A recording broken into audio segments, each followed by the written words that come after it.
Karnataka president ರವರ ವಿಡಿಯೋಗಳನ್ನು ವೀಕ್ಷಿಸಲು ಜಯಶಾಲಿ ಕನ್ನಡ ಕ್ರಿಶ್ಚಿಯನ್ ಟಿವಿಯನ್ನು ಸಬ್ಸ್ಕ್ರೈಬ್ ಮಾಡಿಕೊಳ್ಳಿ.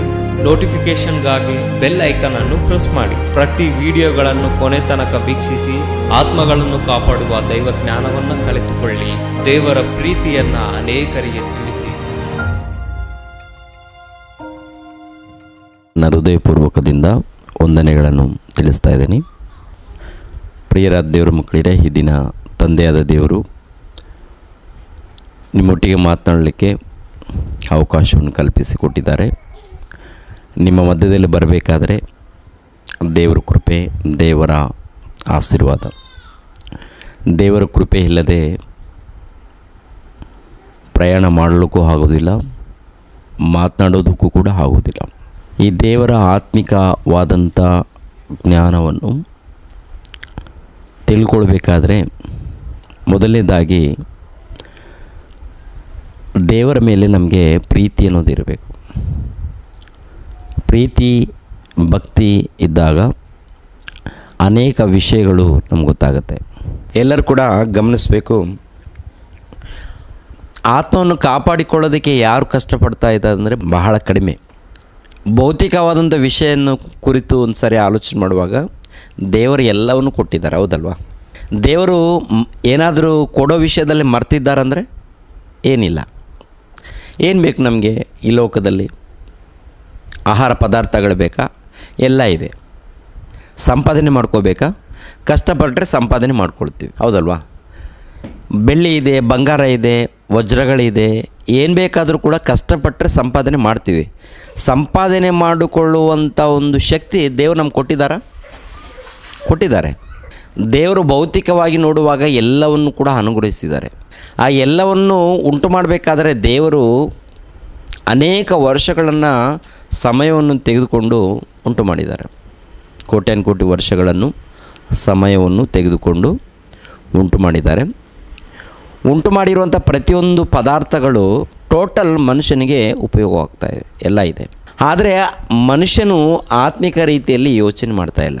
ಇವಾಗ ನೋಡಿ, ಪ್ರಪಂಚ ದೇಶದಲ್ಲಿ 750 ಕೋಟಿ ಮನುಷ್ಯರು. ಈ 750 ಕೋಟಿ ಮಾನವರಲ್ಲಿ ಸುಮಾರು 350 ಕೋಟಿ 400 ಕೋಟಿಯವರೆಗೆ ಕ್ರೈಸ್ತರು ಇದ್ದಾರೆ ಪ್ರಪಂಚ ದೇಶದಲ್ಲಿ. ಇವರೆಲ್ಲರಿಗೂ ಯೇಸು ಕ್ರಿಸ್ತರು ದೇವರ ಮಗನು, ಲೋಕ ರಕ್ಷಕನು, ಪಾಪ ವಿಮೋಚಕನು ಎಂದು 400 ಕೋಟಿ ಜನ ಕ್ರೈಸ್ತರಿಗೆ ಗೊತ್ತು. ಎಲ್ಲರ ಕೈಯಲ್ಲಿ ಬೈಬಲ್ ಗ್ರಂಥನೂ ಇದೆ. ಬೈಬಲ್ ಗ್ರಂಥವನ್ನು ಯಾವ ರೀತಿ ಇವರು ಓದ್ತಾ ಇದ್ದಾರೆ ಅಂದರೆ, ಎಲ್ಲೋ ಒಂದು ವಚನಗಳನ್ನು ಓದಿಕೊಂಡು, ಇಲ್ಲ 2 ವಚನಗಳನ್ನು, ಇಲ್ಲ ಒಂದು 10 ವಚನಗಳನ್ನು ಓದಿಕೊಂಡು ಹೋಗ್ತಾ ಇರ್ತಾರೆ. ಏನೋ ಓದಬೇಕು. ಇವಾಗ ಹಿಂದೂಗಳು ಪೂಜೆ ಮಾಡುವಾಗ ಏನು ಮಾಡ್ತಾರೆ? ಊದಿನ ಕಡ್ಡಿ ಹಚ್ಚಿ ಹಿಂಗೆ ನಮಸ್ಕಾರ ಮಾಡಿ ಹೋಗ್ತಾ ಇರ್ತಾರೆ. ಕ್ರೈಸ್ತರು ನಾವೇನು ಮಾಡ್ತಾಯಿದ್ದೀವಿ? ಒಂದು 10 ವಚನಗಳು ಇಲ್ಲ 5 ವಚನಗಳನ್ನು ಓದಿ ಪ್ರಾರ್ಥನೆ ಮಾಡಿಕೊಂಡು ಹೋಗ್ತಾ ಇರ್ತೀವಿ. ಅವ್ರಿಗೂ ನಮಗೆ ಇರುವಂಥ ವ್ಯತ್ಯಾಸ ಏನಾದರೂ ಇದೆಯಾ ಅಂತ ನೋಡುವಾಗ, ಅವರು ಆ ರೀತಿ ಪ್ರಾರ್ಥನೆ, ಆ ರೀತಿ ಪೂಜೆ ಮಾಡ್ಕೊಂಡು ಹೋಗ್ತಾರೆ, ನಾವು ಈ ರೀತಿ ಪ್ರಾರ್ಥನೆ ಮಾಡ್ಕೊಂಡು ಹೋಗ್ತಾ ಇದ್ದೀವಿ. ಅಷ್ಟೇ ವ್ಯತ್ಯಾಸ, ಬೇರೆ ಏನೂ ಕಾಣ್ತಾ ಇಲ್ಲ. ಆದರೆ ಕ್ರೈಸ್ತರ ಮಧ್ಯದಲ್ಲಿ ವ್ಯತ್ಯಾಸ ಕಾಣಬೇಕು. ಅಂದರೆ ಕ್ರಿಯೆಯಲ್ಲಿ ಆಗಿರ್ಬೋದು, ಪ್ರಾರ್ಥನೆಯಲ್ಲಿ ಆಗಿರ್ಬೋದು, ಭಕ್ತಿಯಲ್ಲಿ ಆಗಿರ್ಬೋದು, ಮಾತಾಡುವಂಥ ವಿಧಾನದಲ್ಲಿ ಆಗಿರ್ಬೋದು, ಟೋಟಲ್ ಎಲ್ಲವನ್ನು ಕೂಡ ವ್ಯತ್ಯಾಸ ಕಾಣಬೇಕು. ವ್ಯತ್ಯಾಸ ಕಾಣ್ತಾ ಇಲ್ಲ ಅಂತಂದರೆ ಏನು ನಡೀತಾ ಇದೆ ಇಲ್ಲಿ? ನಮ್ಮ ಮಧ್ಯದಲ್ಲಿ ಏನು ನಡೀತಾ ಇದೆ? ನಮ್ಮ ಮಧ್ಯದಲ್ಲಿ ದೇವರಿದ್ದಾರಾ ಅಥವಾ ದುರಾತ್ಮ ಇದ್ದಾನಾ ಎನ್ನುವಂಥದ್ದು ಗಮನಿಸಬೇಕು. ಗಮನಿಸಬೇಕಾದ್ರೆ ಮೊದಲನೇದಾಗಿ ದೇವರ ವಾಕ್ಯ ನಮ್ಗೆ ಗೊತ್ತಿರಬೇಕು. ದೇವರ ವಾಕ್ಯ ಗೊತ್ತಾಗಬೇಕಾದ್ರೆ ಆದಿಕಾಂಡದಿಂದ ಪ್ರಕಟಣೆ ಗ್ರಂಥದವರೆಗೆ ನಾವು ಪರಿಶೋಧನೆ ಮಾಡಿ ಓದಬೇಕಾಗುತ್ತೆ. ಪ್ರಕಟಣೆ ಗ್ರಂಥ 20ನೇ ಅಧ್ಯಾಯ 1ನೇ ವಚನದಿಂದ 3 ವಚನದವರೆಗೆ ವಚನಗಳನ್ನು ಓದೋಣ ಒಂದು ಸಾರಿ. ಪ್ರಕಟಣೆ ಗ್ರಂಥ 20ನೇ ಅಧ್ಯಾಯ 1ನೇ ವಚನದಿಂದ 3 ವಚನದವರೆಗೆ ವಾಕ್ಯಗಳನ್ನು ಓದೋಣ ಒಂದು ಸಾರಿ. ಕನ್ನಡದಲ್ಲಿ ಯಾರಾದರೂ ಓದಿ ಪ್ರಿಯರೇ. ಆಗ ಒಬ್ಬ ದೇವದೂತನು ಅಧೋಲೋಕದ ಬೀಗದ ಕೈಯನ್ನು, ದೊಡ್ಡ ಸರಪಣಿಯನ್ನು ಕೈಯಲ್ಲಿ ಹಿಡಿದುಕೊಂಡು ಪರಲೋಕದಿಂದ ಇಳಿದು ಬರುವುದನ್ನು ಕಂಡೆನು. ಅವನು ಪಿಶಾಚನು ಸೈತಾನನು ಆಗಿರುವ ಪುರಾತನ ಸರ್ಪನೆಂಬ ಘಟ ಸರ್ಪನನ್ನು ಹಿಡಿದು 1000 ವರ್ಷ ಬಂಧನದಲ್ಲಿಟ್ಟನು. ಆ 1000 ವರ್ಷ ತೀರುವ ತನಕ ಸೈತಾನನು ಇನ್ನೂ ಜನಗಳನ್ನು ಮರುಳುಗೊಳಿಸದ ಹಾಗೆ ದೇವದೂತನು ಅವನನ್ನು ಅಧೋಲೋಕದಲ್ಲಿ ದೊಬ್ಬಿ ಬಾಗಿಲು ಮುಚ್ಚಿ ಅದಕ್ಕೆ ಮುದ್ರೆ ಹಾಕಿದನು. ಆ 1000 ವರ್ಷಗಳಾದ ಮೇಲೆ ಅವನಿಗೆ ಸ್ವಲ್ಪ ಕಾಲ ಬಿಡುಗಡೆಯಾಗಬೇಕು. ಪ್ರಿಯರಾದ ದೇವರ ಮಕ್ಕಳಿರ, ಪರಲೋಕದಲ್ಲಿ ಒಬ್ಬ ದೇವದೂತನು ಸರ್ಪಣೆಯನ್ನು ಹಿಡಿದುಕೊಂಡು ಬಂದು ಅವನನ್ನು ಬಂಧಿಸಿದ್ದಾನೆ. ಅವನನ್ನು ಬಂಧಿಸಿ ಅವನನ್ನು ಅಧೋಲೋಕದಲ್ಲಿ ದೊಬ್ಬಿ 1000 ವರ್ಷ ಬಂಧನದಲ್ಲಿ ಇಟ್ಟಿದ್ದಾನಂತೆ. 1000 ವರ್ಷ ಬಂಧನದಲ್ಲಿ. ಇಲ್ಲೇನಿದೆ ಅಂದರೆ, ಜನಗಳನ್ನು ಮರುಳುಗೊಳಿಸದ ಹಾಗೆ ದೇವದೂತನು ಅವನನ್ನು ಅಧೋಲೋಕದಲ್ಲಿ ದೊಬ್ಬಿ ಬಾಗಿಲು ಮುಚ್ಚಿ ಅದಕ್ಕೆ ಮುದ್ರೆ ಹಾಕಿದನು. ಆ 1000 ವರ್ಷಗಳಾದ ಮೇಲೆ ಅವನಿಗೆ ಸ್ವಲ್ಪ ಕಾಲ ಬಿಡುಗಡೆಯಾಗಬೇಕು. ಇಲ್ಲಿ ಎಷ್ಟು ಪ್ರಶ್ನೆಗಳು ಬರುತ್ತೆ ಆಲೋಚನೆ ಮಾಡಿ. ನಿಮ್ಗೆ ಏನಾದರೂ ಪ್ರಶ್ನೆ ಬರುತ್ತಾ? ಅದರಲ್ಲಿ ಏನಾದರೂ ಅರ್ಥ ಆಗಿದೆಯಾ?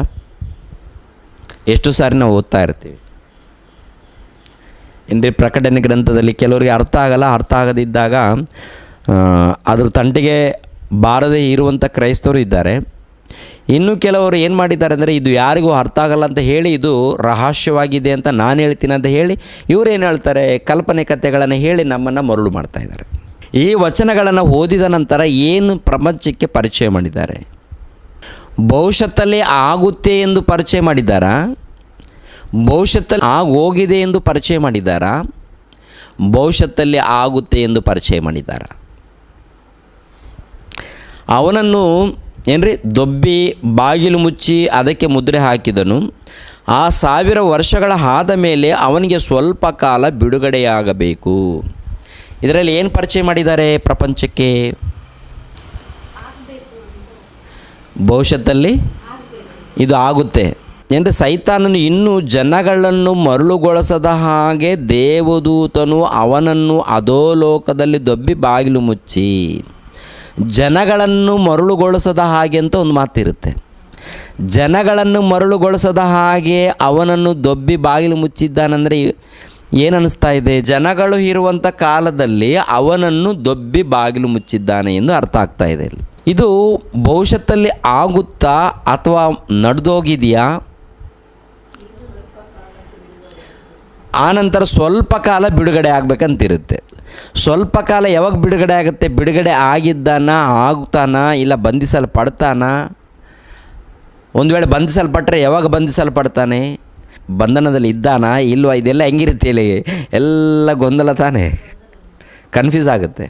ದೇವರ ಜ್ಞಾನ ಅನ್ನೋದು ಬಹಳ ಪ್ರಾಮುಖ್ಯ. ಪ್ರಿಯರ ದೇವ್ರ ಮಕ್ಕಳಿರ, ಇನ್ನೊಂದು 4ನೇ ವಚನದಲ್ಲಿ ನೋಡುವಾಗ ಅದು ಇದು ಸೇರಿಸ್ಬಿಡ್ತಾರೆ. ಅದೇನು?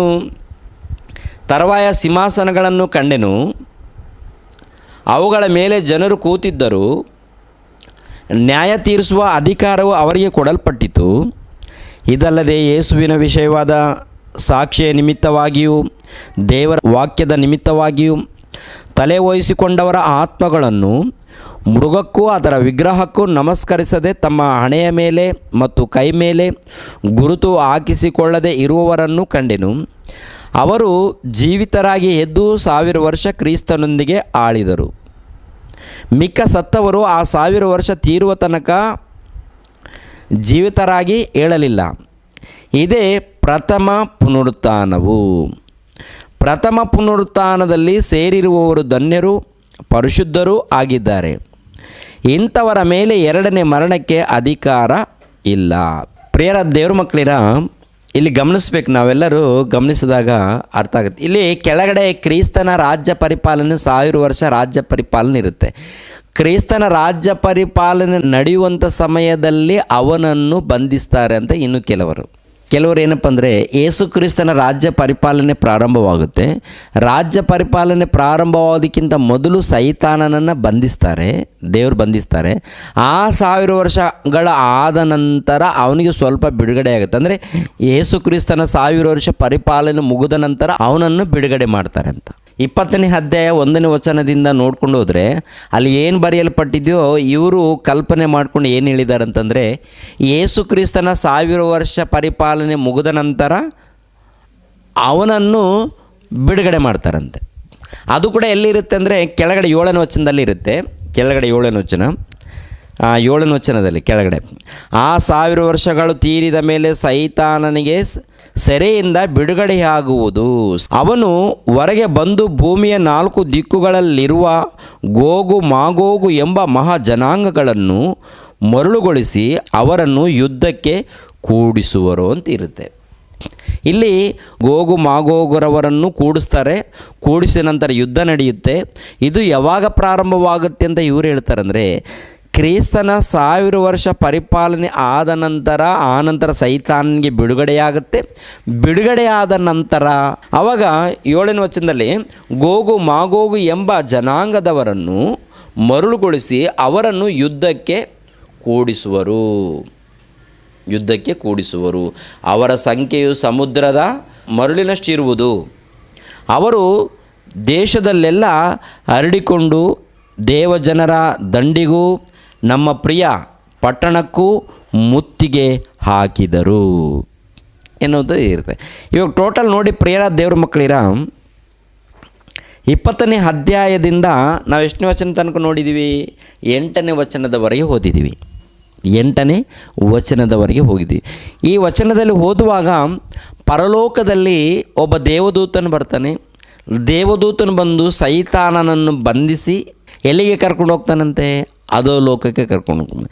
ಅಧೋಲೋಕಕ್ಕೆ ಯಾಕೆ ಬಂಧಿಸ್ತಾ ಇದ್ದಾನೆ? ಕರ್ಕೊಂಡೋಗಿ ಅಲ್ಲಿ ಜನರನ್ನು ಮರಳುಗೊಳಿಸದ ಹಾಗೆ ಅವನನ್ನು 1000 ವರ್ಷ ಬಂಧನದಲ್ಲಿ ಇಟ್ಟನು ಅಂತಿರುತ್ತೆ.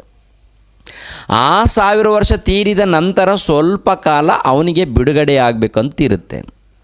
ಓಕೆನಾ? ಬಿಡುಗಡೆ ಆಗಬೇಕಂತ 3ನೇ ವಚನದಲ್ಲಿ ಇರುತ್ತೆ ಪ್ರಿಯರೇ. 4ನೇ ವಚನದಲ್ಲಿ ನೋಡುವಾಗ ಕ್ರಿಸ್ತನ ರಾಜ್ಯ ಪರಿಪಾಲನೆ ಪ್ರಾರಂಭವಾಗುತ್ತೆ.